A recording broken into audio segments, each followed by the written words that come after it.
Bonjour, c'est Gilles du site boursicoté.com. Voici les principales analyses techniques du marché Forex ainsi que les analyses techniques de l'or et du pétrole. Pour les matières premières, nous sommes aujourd'hui le mercredi 12 décembre 2012. Et nous commençons tout de suite avec l'euro-dollar. Donc l'euro-dollar qui continue ici sur son rebond haussier, puisque nous étions hier sur un contact avec la moyenne mobile 50.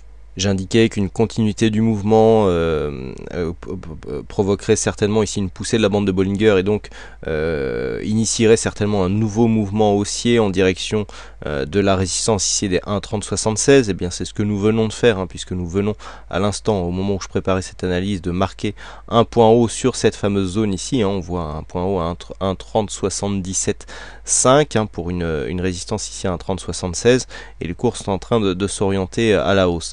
Donc on est ici sur une phase de continuité qui devrait, depuis le dépassement ici des 23,6, aller tester la zone ici des précédents points hauts, à savoir les 1,3127. Mais attention à la configuration technique ici qui commence à être fortement surachetée sur l'euro-dollar, puisque nous avons un RSI10 qui rentre ici en zone de surachat stochastique qui lui y est déjà depuis un petit moment, et le MACD qui commence à avoir une grosse amplitude. Donc là on commence à être sur une phase technique avec un surachat assez marqué. À l'approche de cette résistance majeure ici, il est peu probable que les cours traversent directement cette zone pour aller tester les récents points hauts.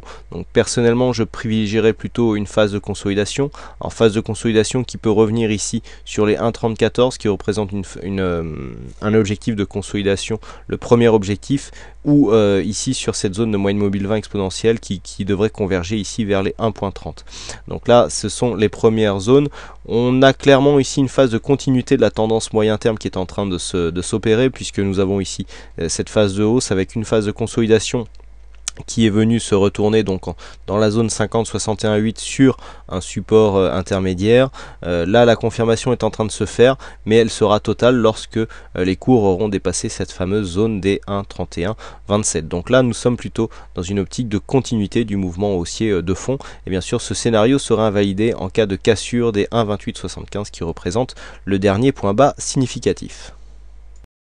Nous continuons avec le câble, donc la paire livre sterling contre dollar américain qui continue ici à longer cet ancien support comme une résistance. Alors on tente ici une réintégration, on voit que l'évolution ici est plutôt à la limite du surachat. On est déjà en surachat sur le stochastique, le MACD est très hésitant, donc on sent ici qu'on manque de jus pour vraiment provoquer une phase de réintégration. Par contre on a déjà cassé ici la zone des 61,31. Alors je vous avais tracé un objectif qui a disparu, il y a toujours les mêmes problèmes de disparition voilà, et nous avions ici tracé donc cette possibilité sur la précédente analyse, et nous avons donc ici un objectif sur 1,6210, donc sur cette cassure ici des 1,6131 qui nous est donc donné par les retracements de Fibonacci. Donc nous resterons vigilants et nous surveillerons ici cette zone. Qui plus est, nous avons ici une zone de résistance majeure sur les 1,6215 qui renforce un petit peu cet objectif, puisque la cassure du récent point haut normalement pourrait se traduire par le ralliement de cette zone ici de résistance majeure. Donc on est ici sur une phase de cassure, confirmation. Par contre c'est vrai qu'on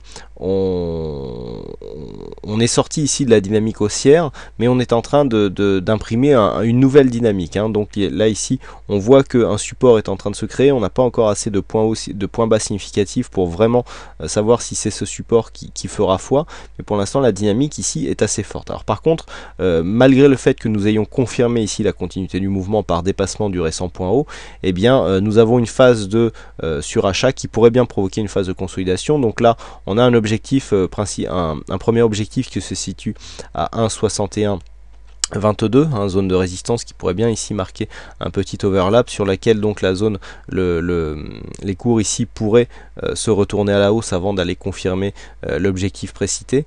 Et en cas de dépassement, on aurait une phase ici de consolidation un peu plus profonde qui viendra un petit peu amoindrir la dynamique haussière qui est en train de se développer sur cette paire de devises. Donc en cas de dépassement baissier ici des 1,6095, on aura clairement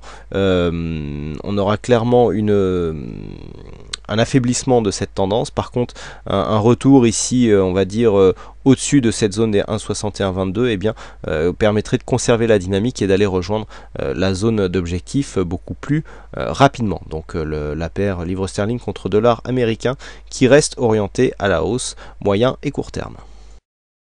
Nous continuons avec la paire dollar-yen. Donc suite à cette phase, alors on est revenu ici sur une vue un peu plus éloignée pour voir un petit peu ce qui se passe. On a enfin confirmé la cassure haussière ici des 82,84. Nous avons ici cette forte phase de hausse avec une zone de consolidation qui se fait principalement dans un premier temps ici dans un drapeau. On était sorti, on avait bien confirmé la sortie avec ici cette résistance qui avait servi de support, mais on n'avait pas relayé la dynamique par une phase de hausse. Donc là c'est chose faite, hein, c'est une hausse qui vient un petit peu à retardement. Donc on vient ici dépasser la zone des 82,84 pour marquer un contact avec cette zone de résistance majeure qui se situe sur 82,83,22. Donc le plus haut ici vient de se marquer là aussi sur cette zone et nous avons donc une dynamique haussière qui est en train de se remettre en place sur cette paire de devises. Au niveau des indicateurs, nous sommes assez surachetés, donc il ne serait pas étonnant au contact ici de cette zone de résistance majeure de voir apparaître une phase de consolidation au moins court terme qui pourrait revenir tester ici les 82,84. Donc clairement le fond de tendance reste haussier sur le dollar yen, mais une phase court terme de consolidation devrait intervenir donc avant la continuité de ce mouvement donc de tendance qui reste haussier sur le dollar yen. Nous continuons avec l'or, donc l'or qui reste orienté à la hausse, hein. Je vous indiquais hier une possibilité de retournement, et bien c'est tout à fait ce qui est en train de se passer. On n'a pas encore totalement confirmé le retournement, mais il est en place. Donc on avait ici cette phase baissière, on était bien resté sous la moyenne mobile 20 exponentielle, et puis de multiples contacts ici avec des divergences qui sont apparues. On permet de valider ici une première phase de retournement puisque nous avons testé donc cette bande de Bollinger supérieure, retour ici sur la moyenne mobile 20 exponentielle, hein, vous vous en rappelez, ça m'a permis d'initier ici une position acheteuse et qui a été validée ici sur un contact avec les 1717, hein, ça c'est une sortie de position que je vous ai fait vivre, enfin que ceux qui étaient sur le chat ont vécu en direct puisque je l'ai annoncé, notamment avec un autre membre qui trade lui aussi l'or. Donc là on est sur une phase de pré-hausse, hein, puisqu'il faut absolument confirmer d'une manière un peu plus pérenne ici cette cassure des 1714,6 qui représente toujours une zone de résistance importante, hein. D'ailleurs c'est le deuxième test ici qu'on fait, on n'avait pas réussi ici à franchir cette zone, on avait aussi une phase de surachat relativement marquée, et là on est sur la même zone, mais vous voyez que le surachat n'est plus du tout présent, puisque nous avons des indicateurs qui sont beaucoup plus en zone neutre. On retrouve ici une dynamique haussière, un début de dynamique haussière sur le MACD, donc on devrait confirmer ici sur une cassure des 1714. Donc la tendance pour l'instant sur l'or repasse bien à la hausse, tant que nous sommes ici au-dessus des 1705 $ l'once, ici ce point bas significatif, eh bien nous sommes dans une tendance haussière. Naturellement une cassure de cette zone à 1705 nous replacerait dans une évolution neutre, voire légèrement négative.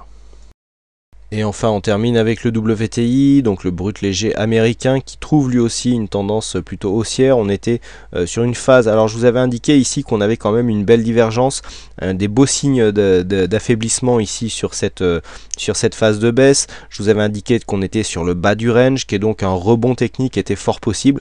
Eh bien c'est tout à fait ce qui s'est passé, hein, puisqu'après un contact ici sur le bas du range à 85,20, nous avons traversé ici cette moyenne mobile 20 exponentielle, de multiples phases d'exagération qui ont confirmé ici cette pression haussière qui est en train de s'appliquer sur le WTI, et donc un mouvement de hausse qui est en train de se remettre en place suite à la cassure ici de cette résistance des 86,35. Donc on repasse à la hausse sur le WTI, on le voit bien ici sur cette vue en UT4 heures que les cours sont en train de retrouver la moyenne mobile 20 ici comme un support.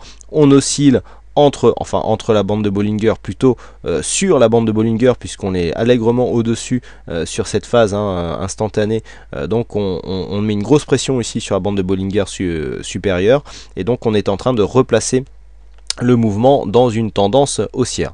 Donc la tendance restera haussière tant qu'on ne recassera pas d'une manière forte ici cette zone de moyenne mobile 20 exponentielle, et en confirmant ici sur une deuxième cassure des 85-20. Donc ici un flux qui repasse à la hausse sur le WTI et tendance qui est en train de s'inverser donc d'un point de vue court terme. Voilà ce que l'on peut dire donc sur ces analyses techniques Forex et matières premières. Il ne me reste plus qu'à vous souhaiter à toutes et à tous une bonne soirée, bonne chance dans vos trades et je vous retrouve dès demain pour d'autres analyses techniques en vidéo. Bonsoir à tous.